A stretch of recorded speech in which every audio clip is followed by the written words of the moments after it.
Stand by to launch FanStream Sports. 3, 2, 1. Let's start. Hello, sports fans. Welcome to FanStream Sports.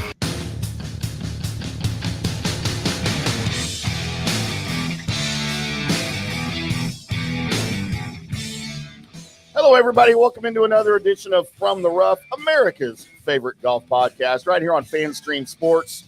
I am live from the FanStream Sports studios in Dallas, Texas. We have PGA of America member Johnny Gerber live with us from Columbus, Ohio, getting ready for that memorial a little bit early. Hello, Johnny. Hey, what's going on? Little nicer weather here than expected. I'm kind of sweating a little bit up here. I know you just said I asked how the weather was down there, and you said it's nicer up here than it is down there. So I brought the good weather up here, bud. That's for sure. It was 81 today as I was driving in. Had the windows down, the sunroof open, and trying to get the head a little bit tan, through the sunroof. The sun was out, and you were sneezing. Nice. You were sneezing away with them damn allergies down there. Man, it is bad right now. I don't know what to do with these allergies. It's driving me a little bit crazy for sure. Well, it's no better up here. You got those things down up here, those cottonwoods like you got down there, and when they start blooming and running around, it's like a snowstorm. Oh, it's terrible, man. Yeah, I had two cottonwoods at my house when I was growing up. When I was a little kid, we had a huge one in the back and a huge one in the front, and man, that stuff just went everywhere. Allergies didn't bother me as a kid, but it was just. I hated seeing it. Every time I mow the grass, I'm like dodging cottonwood crap falling down. Yeah, they beat me up. I take those damn Claritin like Tic Tacs, man. They're brutal. That's brutal on me, but yeah, that's the only thing you can take, isn't it? Yeah, I can't take a lot of medicine. Yeah. That's a whole different show. We ain't gonna talk about that, but that's a different show. No. Something we can talk about, Johnny, is big win, the year's second major for the PGA Tour this year.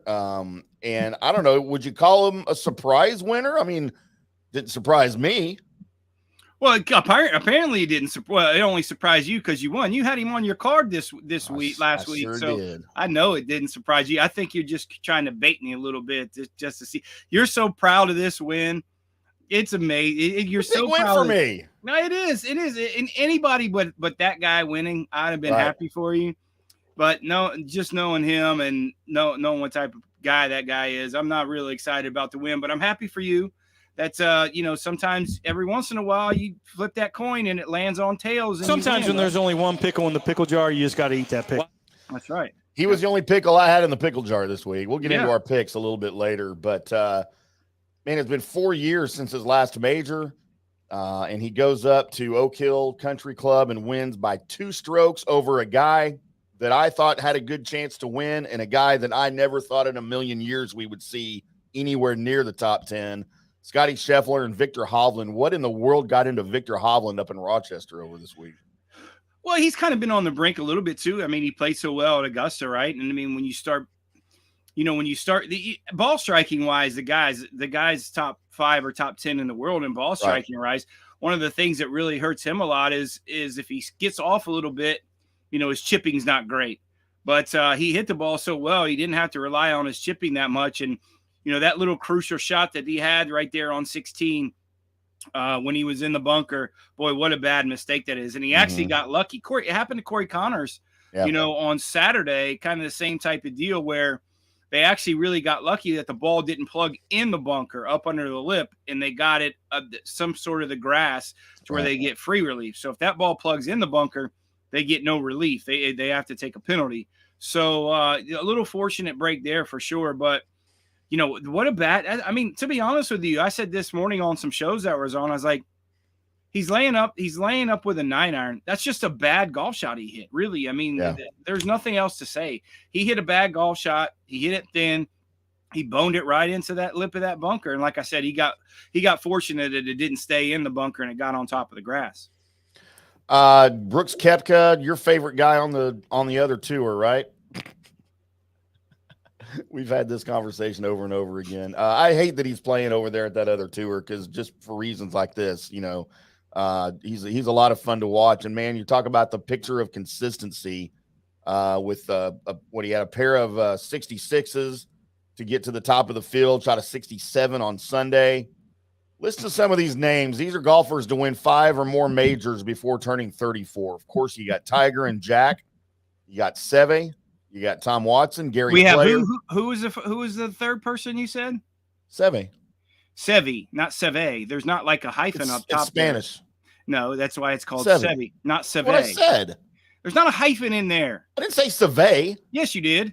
That's ceviche. No, that's a different deal. Tom Watson, Gary Player, Arnold Palmer, and now Brooks Koepka. You don't like me mentioning his name with some of those other guys. I know you don't like all those other guys. I like the other guys. I like most of the other guys. Way better than Brooks. And I was talking about I firmly believe if a lot of people kind of watch that Full Swing documentary, which is great. If people haven't watched it, people that are listening, if you haven't seen it, it's fantastic. But I firmly believe if he didn't get hurt and he was kind of out that year or whatever, he was kind of injured, battling all through the injuries, I really don't think he would have went to live. I really don't. You're giving all that much money, and he didn't really know how much longer he was going to play, right? So taking all that guaranteed money and then playing when he was ready to play, he had a 3-year commitment. It's what those guys do at live. But I really firmly believe that if he would have been healthy, he wasn't going to go to live, take that money. And then now you're looking, there's some controversy about him being second on the Ryder Cup points now, and whether he's going to get an automatic bid, and things like that. But you look at that type of guy. I really think that 75, that last round at the Masters, really served him well going into the final round. Yesterday, he self-admittingly made some mistakes, kind of mentally out there on the golf course, getting prepared for Augusta, and he said he wasn't really going to make that mistake again, and it proved positive. And a little bit that's also is that was his first major in a long time that he played at Augusta, and then not getting used to playing 72-hole events, playing those 54-hole events and live, kind of hurt him at Augusta. And like I said, I think without that round, that 75, the last round Augusta, I firmly don't believe he'd have won yesterday at the PGA Championship. Yeah, it was funny when he did that interview. I think it was with Amanda Renner in CBS Sports. He was talking about, and he didn't really clarify what he was talking about. It was a little bit cryptic. And that's him in general. Yeah, he was doing that on purpose for sure. But yeah, he said, I made mistakes. He goes, and I'm not going to make those same mistakes again. Yeah. And Trevor Immelman and Jim Nantz were talking about it, and saying that Trevor was right on. He said he's talking about mentally. He said he's not talking about anything physical with his swing or his game. He's talking about mental toughness is what he's talking about. And he was right on. Yeah. But man, he missed close to 3 years. He didn't miss, but he was dealing with that knee injury for almost 3 full years, and it affected his game. I know, to the point that I'm sure he was doubting his future in golf, period, much less the PGA Tour. And then Liv came along. And like you said, without that knee injury and him kind of questioning things, he took the money. Yep. Because he just didn't know. You wonder if something like this now, the way he's played now that he's healthy, you wonder if that may persuade him to just come back to the other tour. Well, he's got a 3-year commitment, so there's not much. And certainly, these guys don't like to give money back, so they're definitely not doing that. And the only way that maybe he would kind of sit back there if LIV or Liv, went bankrupt or whatever they're going to do, but I don't think that's happening either. But, you start, like I said, I really think that's the case. And, he's not one of these guys that's going to play golf forever. He's a bit like DJ also, and taking that money, and everybody's contract with Liv was a little bit different. And I think all the money for Brooks was guaranteed. He doesn't balance that out from his winnings like a few of those other guys do. DJ's kind of in that same boat.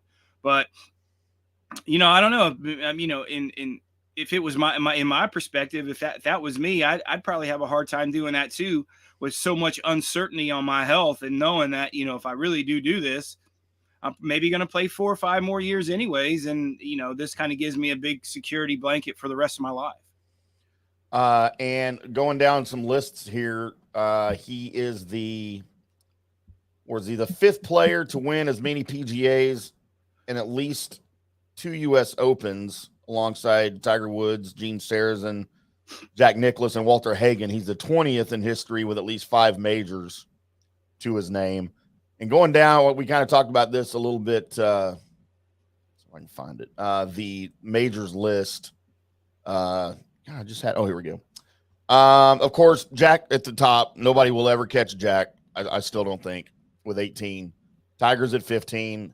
He doesn't have another one in him. He was stuck on 14 for a long time and got lucky at the Masters. What was that, 2019? Yeah. Walter Hagen, a guy that played 100 years ago and more with 11. Ben Hogan. Man, I didn't realize Ben Hogan won his 9 majors, and this is impressive, over the course of like 7 years. Yeah. He won 9 majors in 7 years. Yeah. I didn't realize Gary Player had 9 to his name. Tom Watson with 8. I got some old schoolers here.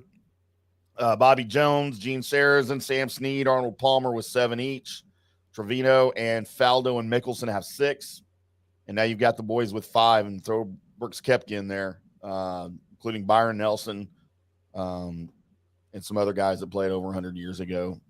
But, I'm impressed at his game, watching him play a little bit this weekend, because, I don't get to watch him from week to week. I'm impressed at the way he's playing now, and it looks like he's fully recovered from that knee injury. But, I'm impressed because I watched him play when he was hurt a little bit, when he was still on the tour. And I kind of thought he was done. I didn't think there was any way he was coming back from that, maybe a little bit from what we're dealing with Tiger. But, I don't know what the injury was. But, whatever it was, he's fully recovered now, and his game is impressive. Yeah, and I was more concerned, and he's kind of battling back, and he'll tell you the same thing. Those type of injuries with the knee, just because of the wear and tear and how forcefully he swings the golf club, there's always going to be wear and tear. So I don't think he's ever going to be, fully 100% recovered from that. But it's certainly better to where he can play and kind of manage it a little bit. But I'm more impressed with him coming back mentally more so than anything else, and physically. The guy's an athlete. He's a big, strong athlete, and for him to come back mentally, and he, like I said, he said something about that on Full Swing was, I struggle more mentally than anything else. And, he said, I can battle the physical part. That's just work. But, battling the mental part to get back, because I don't really know. And the unknowns really kind of question him, man. So a lot of these golfers are kind of the same way. They struggle mentally more than they do physically. But once here's what he's always been one of the best drivers of the golf ball when you combine the length and the distance. And I knew once he got in contention there, as good as he was driving the golf ball after the third round, I knew someone would really have to catch him. And here's kind of the part that really helped him a lot.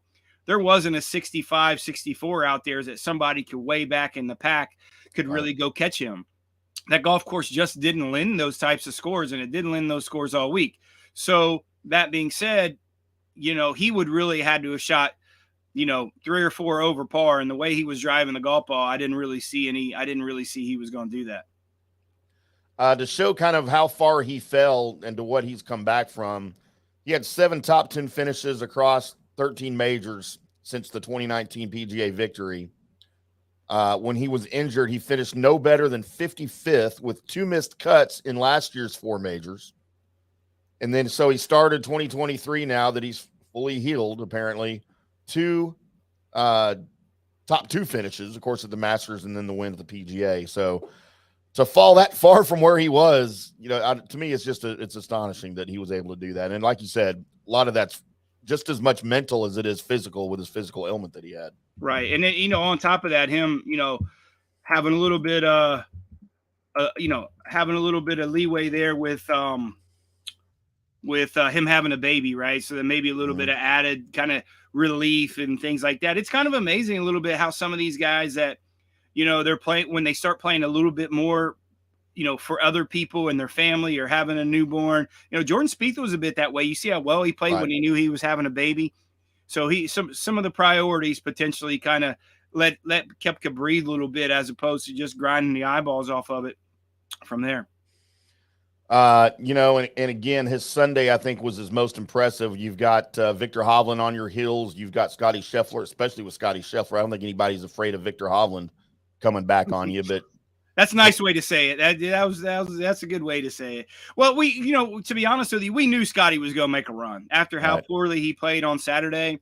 We knew he was going to make, and he did make a run. He did, but he just couldn't catch up, man. Like I said, that golf course didn't lend those scores. And, we talked about that last Wednesday on the show. I was really happy that the golf course was the story.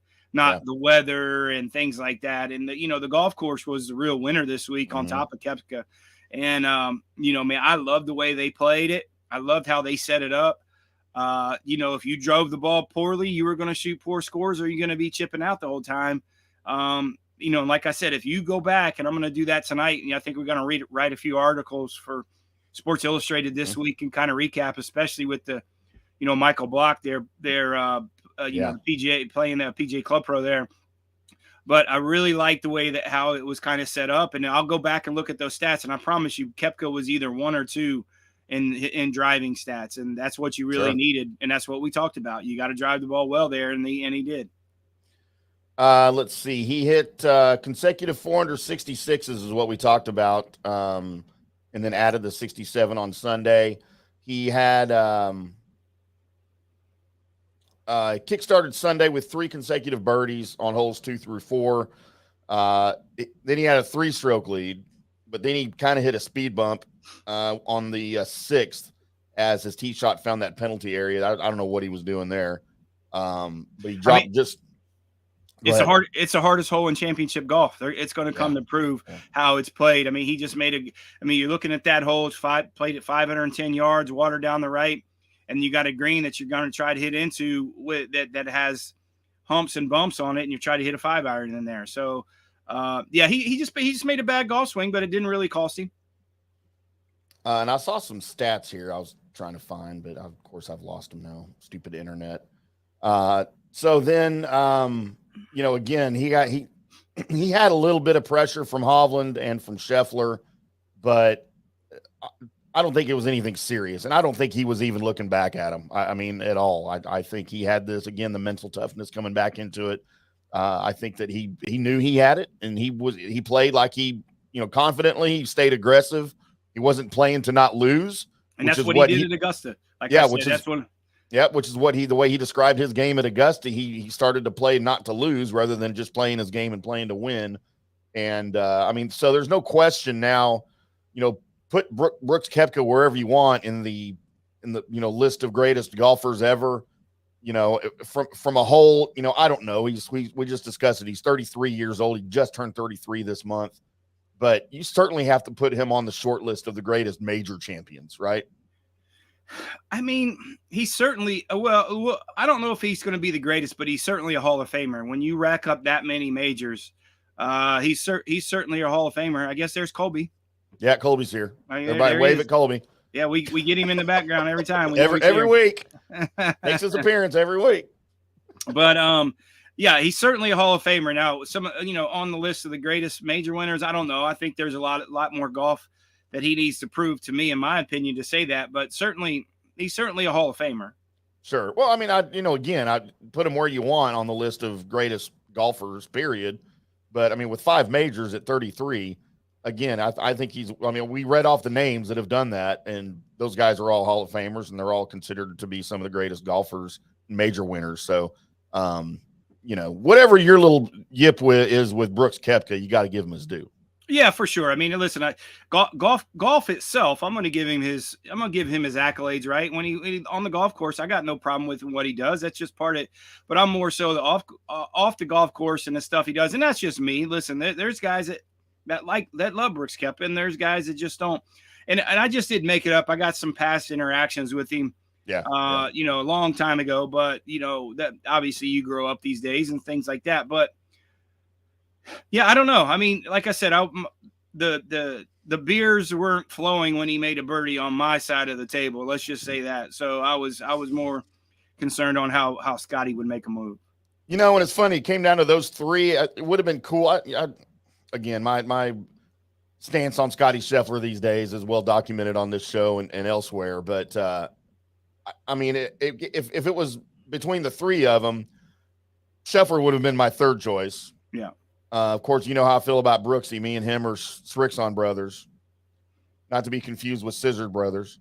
And then, Victor Hovland, be nice to see him get one and get his first, under his belt. I like Victor Hovland, but yeah, I just, again, he's still young. I think his will come later with a little bit more experience. But, out of the guys that were in contention, my guy won. And, I mean, of course, like you said, he was on my card to win it, so I had to pull for him. Yeah, I'm sure you. Let me write that down because you're probably going to say it 10 more times before the show's over. I'm sure, But that's good. I'm glad he won for you, but I'm not glad he won in general. There you go. Yeah, there we go. All right, let's take a quick break here, and then we're going to come back and talk about some of the other Rands, also Rands here that didn't quite make the cut, didn't quite get their name in contention there at the top of the leaderboard, and get Johnny's opinion on maybe why some of this stuff happened.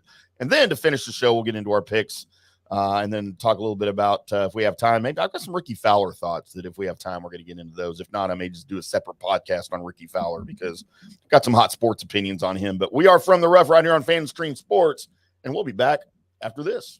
Hello, sports fans. FanStream Sports. Hey, you like golf? There's a good chance you do because I said so. But what do you need playing golf? Well, you need clubs, right? Clubs, you need balls. The thing that people don't usually think about is that golf bag. And that's what most people see when they look at your golf clubs, like right off the bat. And if you've got a raggedy bag, it's not doing you any favors, bud. So get you a new bag. Go over to orca-golf.com. Orca-golf.com. Why are you going there? You're going there because you want a golf bag, but you want one that's kind of screams you. So you want to pick the colors. Well, you can use your own custom colors. Maybe you have a logo in mind. Maybe it's your logo. You're like Prince. You just have a symbol. That's the case. Dude, you can get your logo on there. Your name, just get it done exactly like what you want it done. By actual designers. Nothing goes out of their factory without the approval of the founder, Erica Bennett, who is just brilliant. We've seen some of her bags. We've got one of them actually in the studio. You know what? Dude, it looks good. If you want other people to look at your golf setup and go, man, that just screams Frank. You want that? Then go over to orca-golf.com. Do yourself a favor and use the promo code DSP10 for 10% off and free shipping. I'll say that again, DSP10 for 10% off and free shipping. So do it today because Orca Golf is the best choice in the game. Hi, golfers. IndyCarTim here. I want to talk to you a little bit about Golf Central Magazine. It's not just a golf magazine. It's the magazine for everything. Turf, travel, philanthropy, and lifestyle. Head over to golfcentralmag.com and check out the latest issue. Some of the regular features in Golf Central Magazine: the Golf Bachelorette of the Month, the Golf Bachelor of the Month, the Golf Cart Girl of the Month, Golf History, Grip It and Sip It. So head over to golfcentralmag.com. It's free. It's the magazine for everything: turf, travel, philanthropy, and lifestyle. Golf Central Magazine at golfcentralmag.com. We'll see you there. All right, guys, time to talk a little bit about turf life. You've seen the hats on our heads. You've been or seen the video of the studio. You've seen that the decals are all over the place. Turf life. Man, it's the brand that salutes the consumer and industry players everywhere whose lives involve turf. What does that mean? It means if you play or have a business or, maybe you're a sports educator, you're going to be on turf at some point. So you live the turf life. So go ahead and tell everybody you live the turf life by having your turf life window decal or, the hat or the keychain or the something. Along that lines, just go to turflifeclub.com and become a turf head. That's what it's called when you live the turf life. You're now a turf head. And you can go join the club today, snag that window decal, or snag any other special Turf Life accessories, and go over there to that website, which is turflifeclub.com, and get your stuff and show everybody that, man, I'm all about that turf life. And then you just kind of raise your coffee mug at them and go, yeah, turf life, baby. That's what it's about. And then that's the end of the commercial. Ding. That means it's done in microwave talk. Hey, listeners, make sure you check out the brand new FanStream Sports in-studio text line. You can reach us during any of our live shows or 24/7 at 214-937-0569. That's 214-937-0569. Text us 24/7 day or night, and we'll reply to you and make you part of the show. Coming back at you. Now, more FanStream Sports.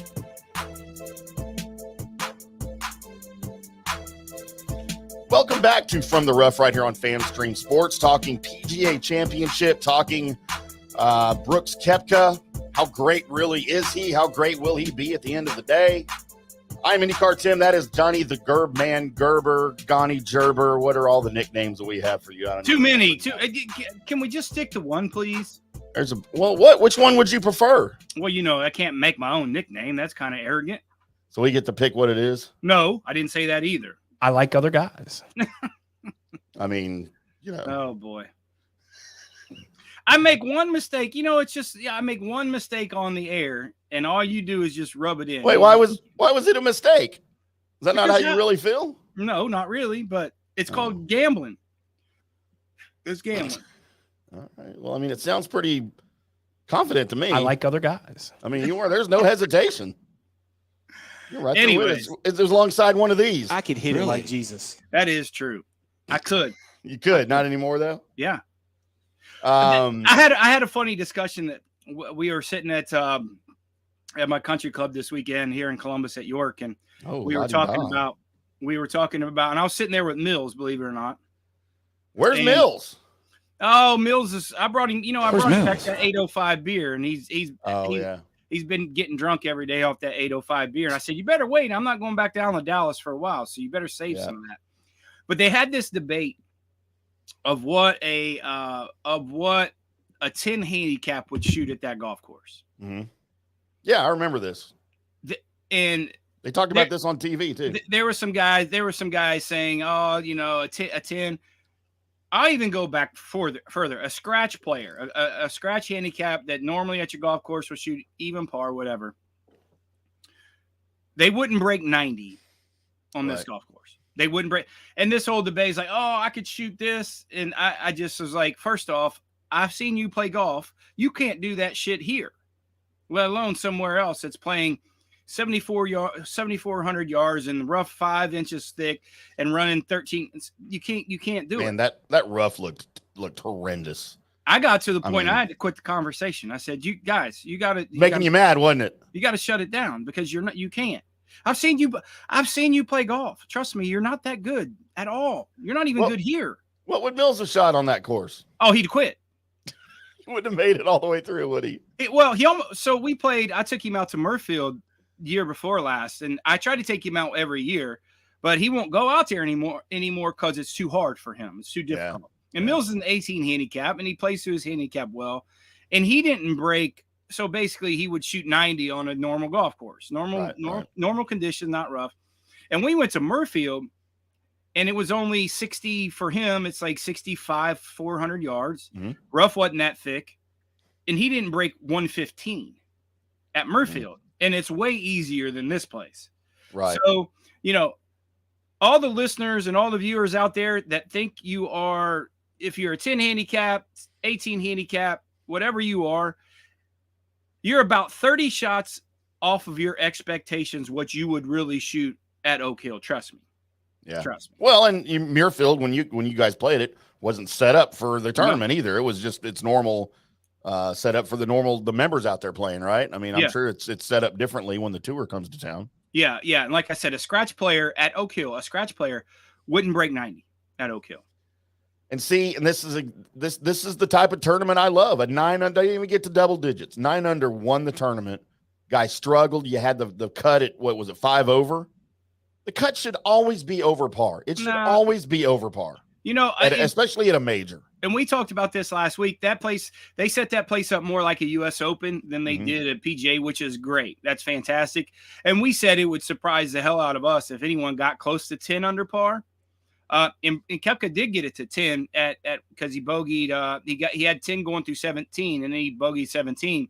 But I didn't think anywhere near 10 under par win. And what did we say last week? 7, 8 under. I think I did some pools, and I had it around 8 under, and that just goes to show how good he was driving the golf ball. Yeah, you and Chris Kohler both were at like 6, 7, 8 under, I believe, is what y'all were saying on the preview show last week on Wednesday. But let's get back into Victor Hovland a little bit at 7 under, tied for second.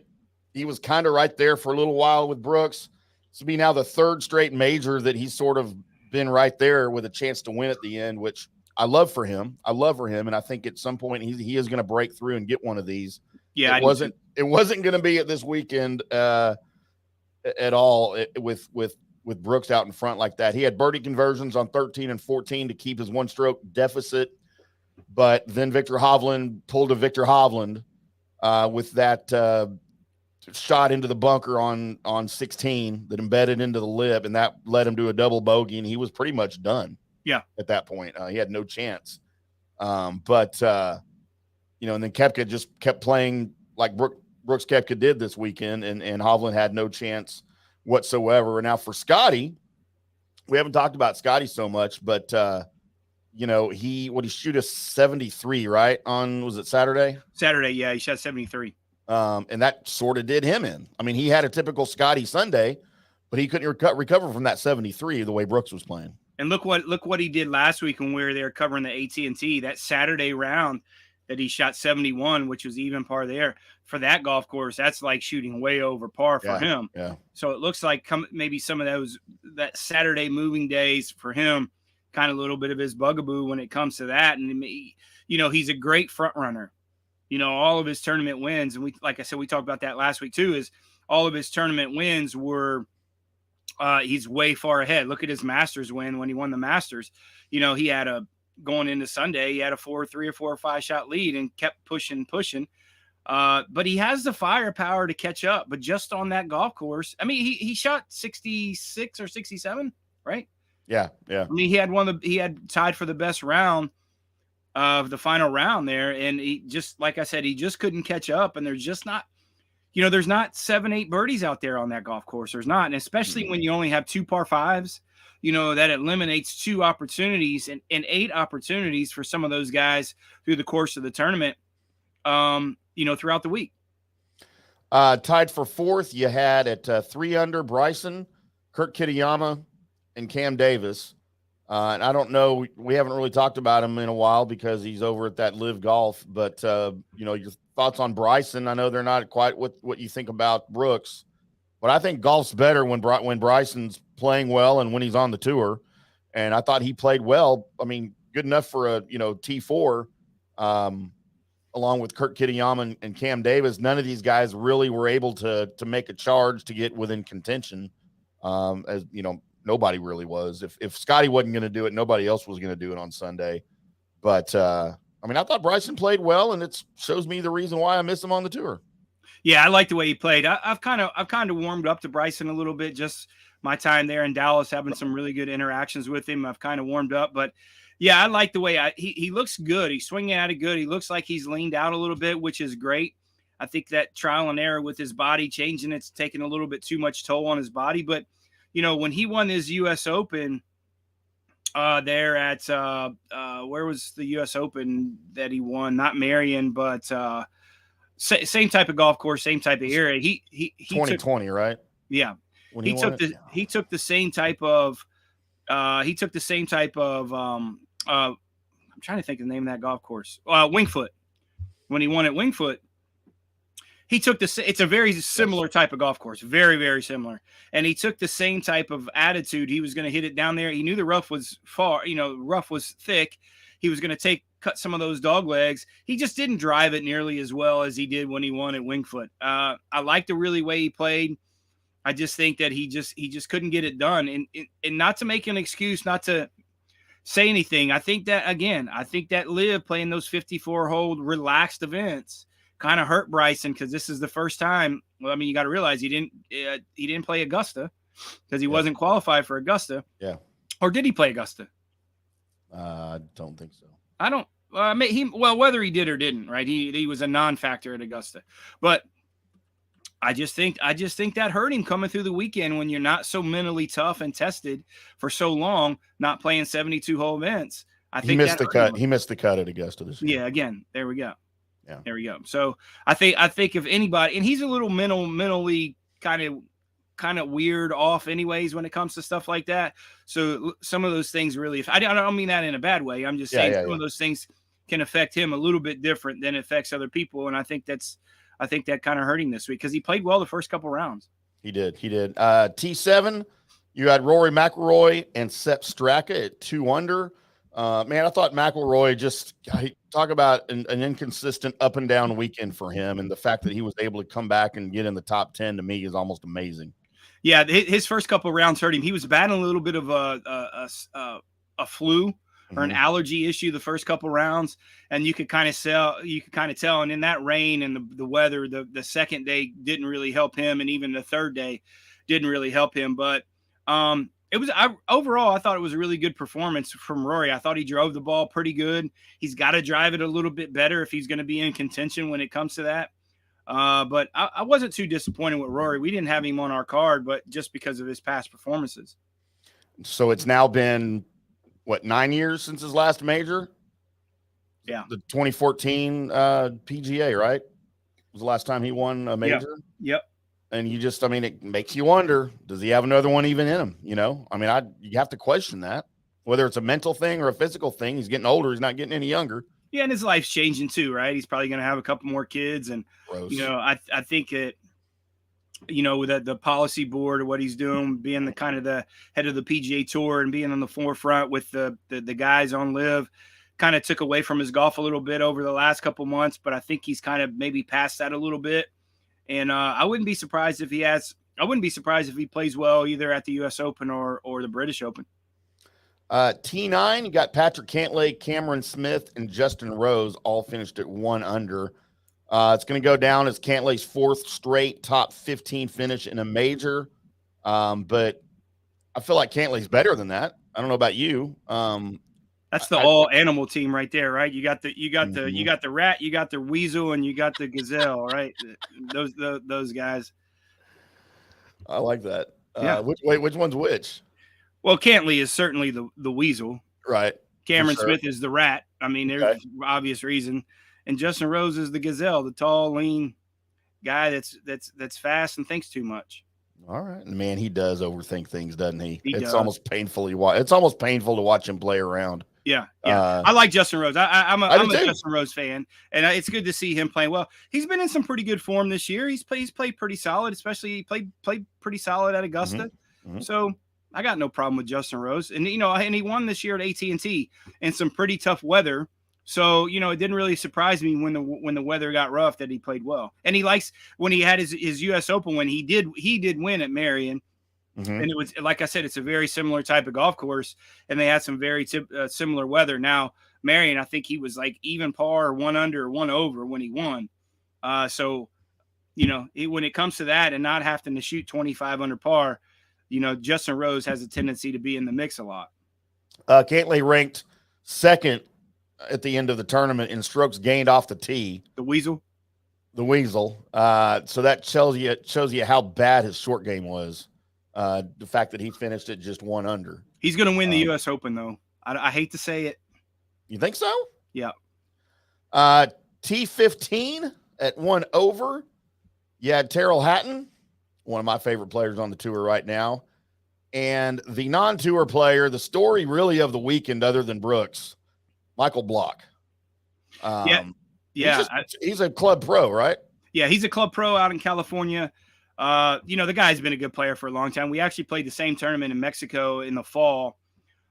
He's one of those handful of guys that really can play. A local guy here, Bob Sowers, kind of fits that category that, they have really good jobs and really good support from their club that allows them to kind of go out and stay competitive, which is great. I think that's a good opportunity. I think there's still a place in the game for the club pros to be able to do that. But, this guy's been, this is his 5th PGA. He's played in 2 U.S. Opens.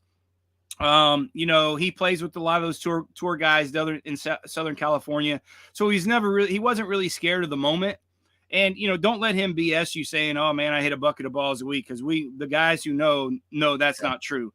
Right. So he's not, I know you got to say that for a few reasons, MB, but you're not kidding me. But long story short, he's a good guy. Good things come to that guy. And what I really liked about him was what you saw on TV was pretty genuine. I mean, that's really the type of guy he is, and he's kind of laid back. And man, he loves his family, he loves his golf, and he likes to play golf and go drink a few beers and things like that. So good for him. That T15 has given him a lot of playing opportunities. If you see, they invited him to play the Colonial this week, which is great.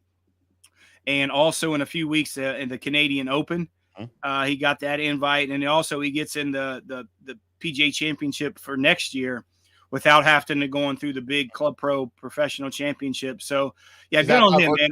Is that by virtue of a top 15 finish? Yeah. Yeah. Okay. Yeah. And then, I think he made $290,000 and, on top of that, which is a great bonus, but some of those perks that he received by doing that. And that's the highest finish by a PGA Club Pro in something like 60 years. So, good on him. $290,000. You got to give a whole hell of a lot of golf lessons to catch up with that $290,000. So that's a drop in the bucket for you. Yeah. We'll see. But yeah, good for him. It's a great story. And, he kind of, he almost took the spotlight away from Brooks a little bit, when it comes to that. And, obviously that hole in one that he made on Sunday was pretty cool. And some of the reaction from Rory was really cool, but don't be surprised. I know he says it, that he doesn't really want to travel and play and stuff like that. But, sometimes if you're playing well, don't be surprised if he has a little bit more. Now what most people don't know is he's only allowed to play 5 tour events. Okay. So because of he doesn't have status, right? So right. You can accept 5 exemptions a year.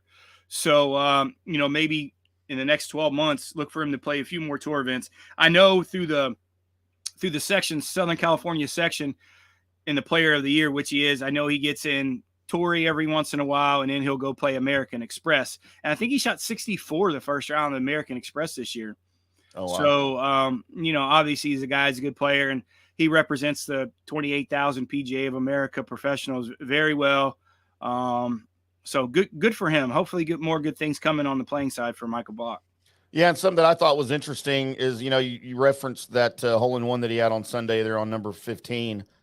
I didn't even think that was the highlight of his round even, because he had that huge up and down on 17 and 18. He got that. Yeah, both of them, especially at 18 though. Because that up and down is what gave him, if that, the top 15 finish, if that's what gave him the entry into next year at Valhalla, then that was huge, for him. So, and it was impressive. I like the way he just, he's not scared. He wasn't scared of the moment, right? And he didn't he never really looked like he was nervous. He's, like I said, he's been there before. The guy's probably played 20, 25 tour events. And obviously this was his 7th major.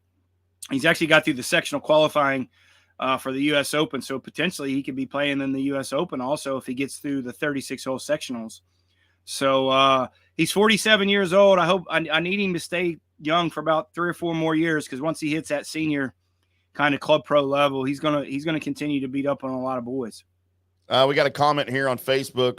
Ricky Fowler is the best non-winner ever. He has a perfect position, millions in endorsements. Kids love him, and no pressure. Well, I don't know about the no pressure part. It's his internal pressure, right? I'm not so sure, but that comment's not wrong. That's pretty well said. Non-major winner, right? He did win a Players Championship, which is good. But Ricky does great things for the game, and I don't know why you're not a Ricky fan. You're just a hater. I love Ricky Fowler. Oh, I thought you were making a comment that you don't like him. No, I love Ricky Fowler. I like Ricky. Ricky's one of my guys. Okay. Him and Max Homa. I love those boys. Yeah, Ricky's fun on social media too. He is. Is he friends with you on social media? He is. We follow each other on Twitter. I know you talk to Max Homa all the time. Yeah, I know. I told him I was pissed off because he wasn't in McKinney. Yeah. Or at Craig Ranch, because I was like, man, I finally made it out here to one of these things, and I'm covering. I'm gonna have media access, and he's like, yeah, I'm not there. He's probably not playing. No, you're not. That's the reason I'm talking to you. He's probably not playing Colonial this week either, is he? No, I don't think he is. Yeah. Too far for him to go. Well, good out there, and he probably said, I like that bald head dude from Dallas. Yeah, that big bearded guy. That's in Waterbed's voice. Yeah, it was. Waterbed. Let's take another quick break. Last one of the show here. Then we're going to get back. We're going to go over our picks. I said we're going to go over my picks. There you go. I guess we'll go over. Should I sit out next segment? We'll go over Johnny's a little bit too, for sure. But we are from the rough right here on FanStream Sports. We'll be back after this.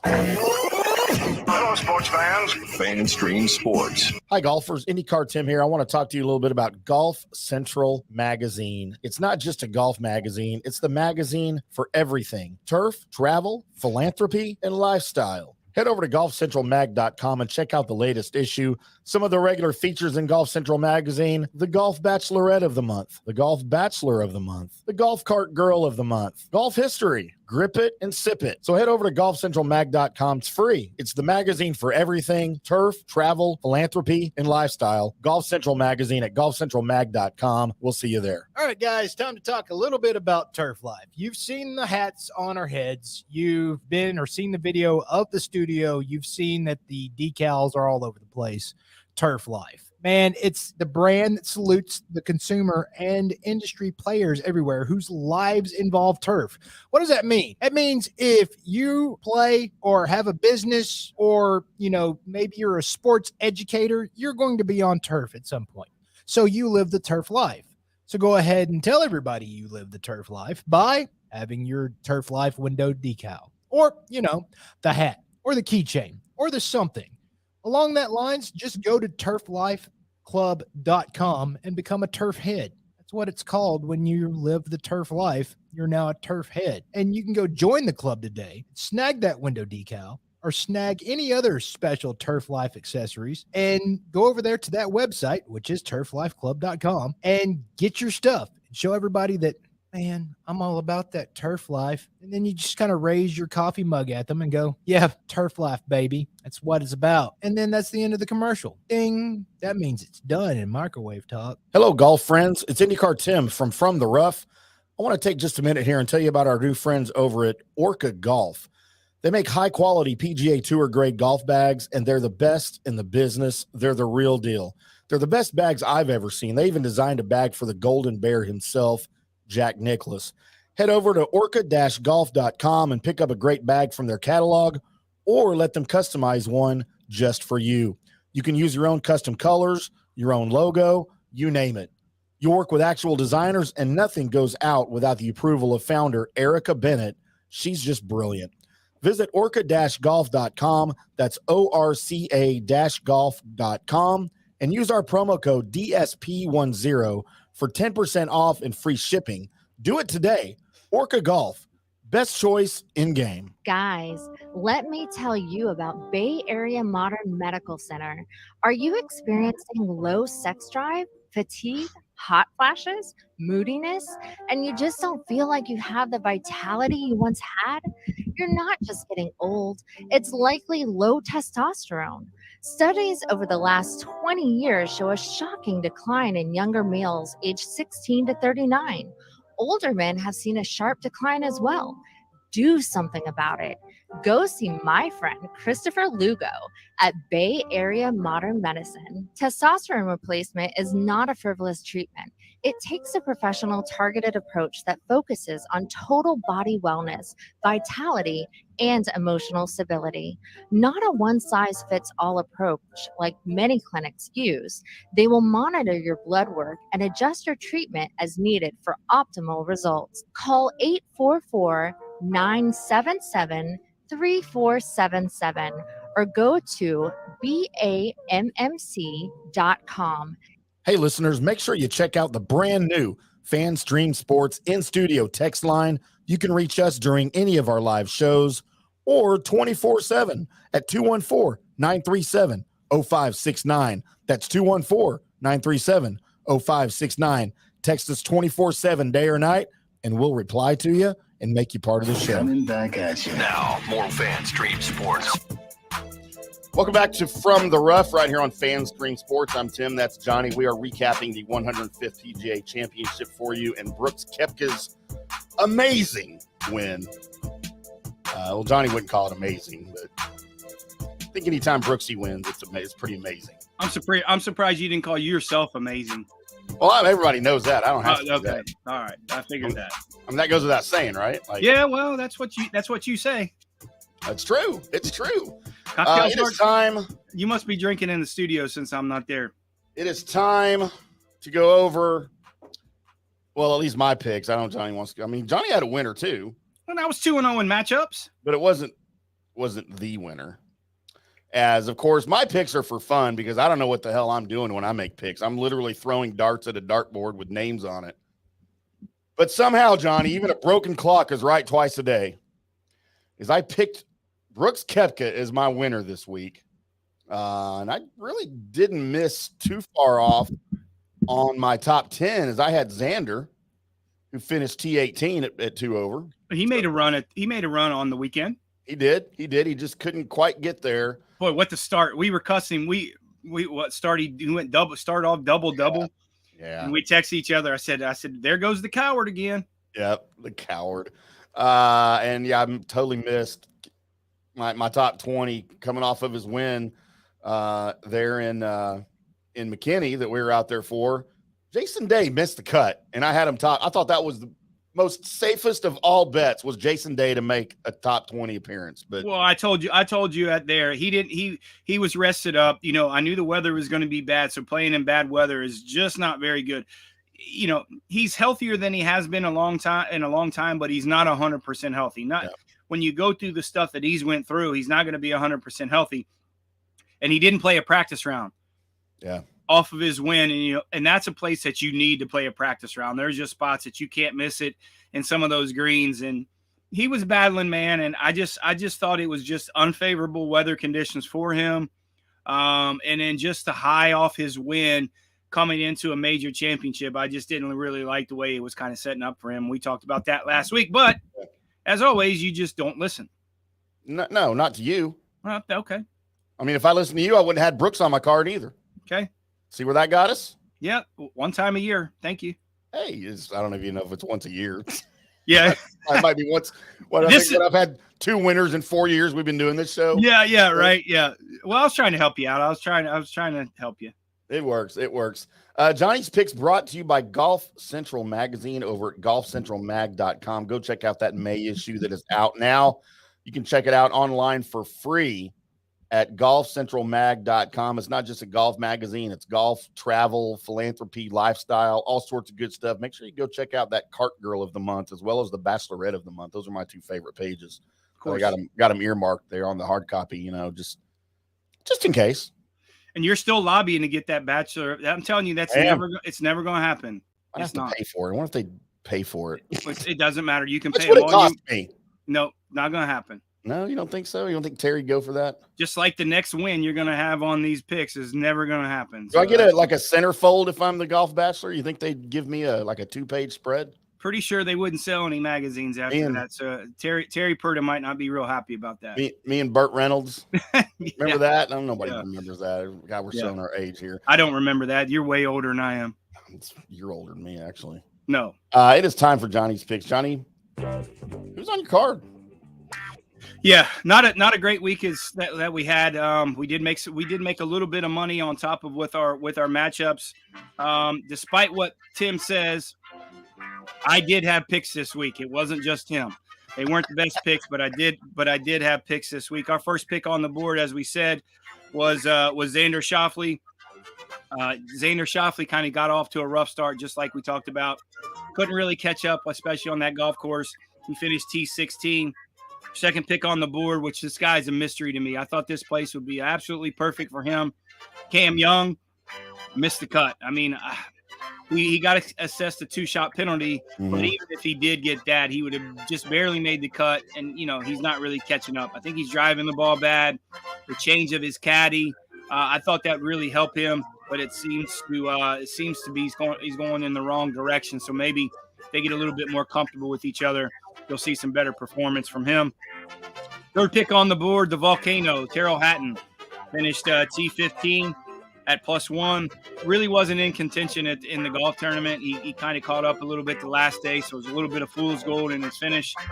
I thought it was a great golf course for him. The guy just didn't drive the ball very well, and when he starts getting a little bit on tilt, he starts to go south, and he really couldn't catch up. Our ham sandwich pick this week looked really strong, man. I really liked Lowry.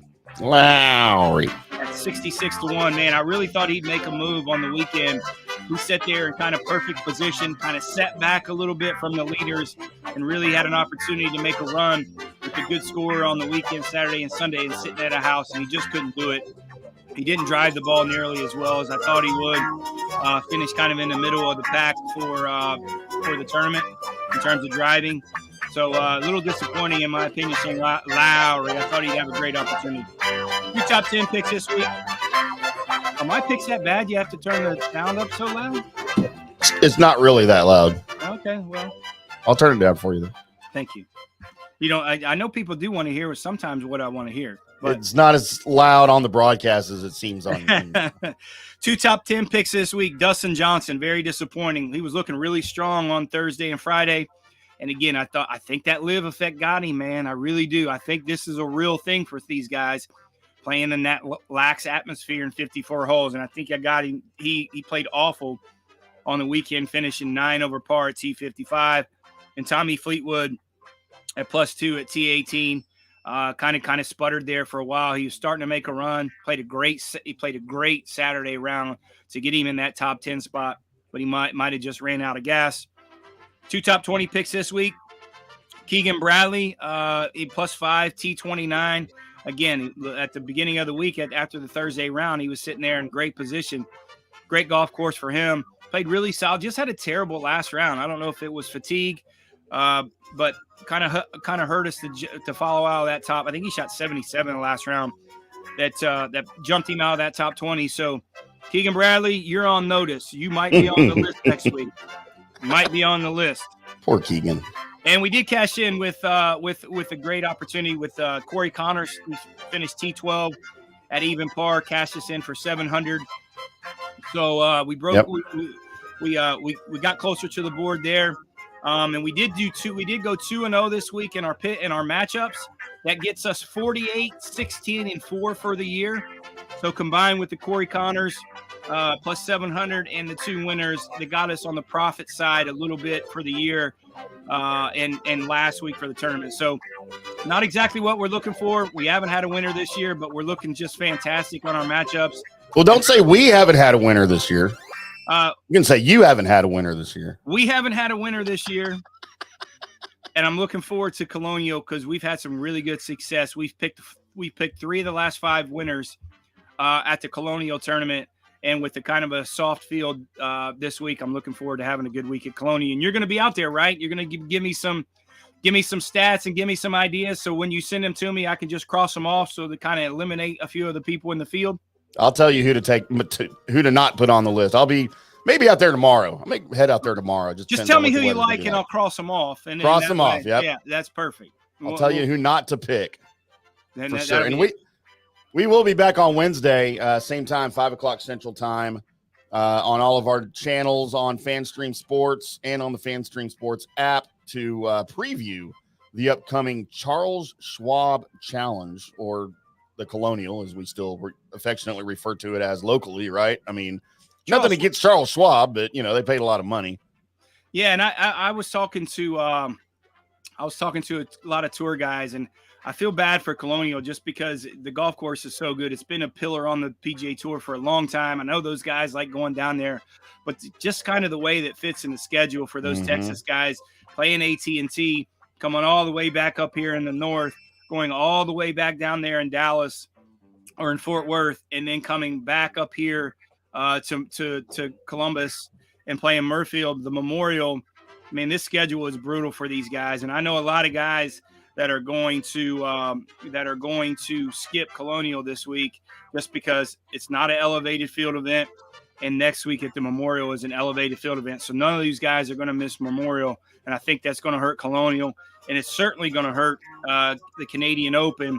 Yep. As the U.S. Open is the week after. Yeah, we talked about it. Just you and I kind of talked about it when we were out at Craig Ranch covering the Nelson, but. I hate the way they're doing, the Nelson and the Colonial. They used to be back to back. We talked about, and I understand why they separated it, but it's bad for both tournaments. I mean, it used to be such an easy spot on the schedule coming into Dallas, play the Nelson, or Irving at the time was even closer to Fort Worth. Yeah. And then, just a 25, 30-mile trip down the road to Fort Worth to play in the Colonial. And they don't have that luxury anymore. And I think both tournaments are suffering because of it, especially with participation from the players. And you just outlined why. It's not really their fault. They're it's a travel thing. Yeah. And then a little bit too, to keep in perspective, when they start changing grasses, it doesn't really help their games either. And I know, for a lot of people, they kind of get that. And for some of the people that don't, when you move grasses from Bermuda to bent and change different types of grasses, you got to change some clubs and you got to change some style of plays a little bit, especially around the greens. And I know these guys don't like to do that week to week. That's why the Florida swing is successful, because they're playing in Bermuda. And then before that, the California swing, they're playing for 3 weeks in a row. They'd rather prefer that type of schedule than the kind of back and forth what they're doing now. Yep.